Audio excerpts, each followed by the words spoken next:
உன் பேர் என்ன? அம்மா பேரு? அப்பா பேரு? எந்த ஊரு? மாமா பேர் என்ன? மாமா பேர் என்ன? சௌமியா பேரு? சித்திமா பேரு? சித்திமா பேர் என்ன? அம்மா பேரு? எந்த ஊரு நீ?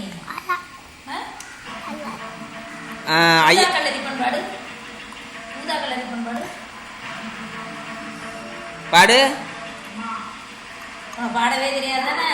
ஐயா அவனை என்னடா சொல்லுவாரு? ஆச்சி ஐயா அவனை என்ன சொல்லுவாரு? தாத்தா அவனை என்ன சொல்லுவாரு? என்ன சொல்லுவாரு? இது எப்படி திட்டுவாரு? சாப்பிட்றா எப்படி சொல்லுவாரு? நல்லா சொல்லு. நீ சொல்லு, திரும்ப சொல்லு. அம்மா பத்தி சொல்லு. களி சாப்பிட்றா சொல்லு.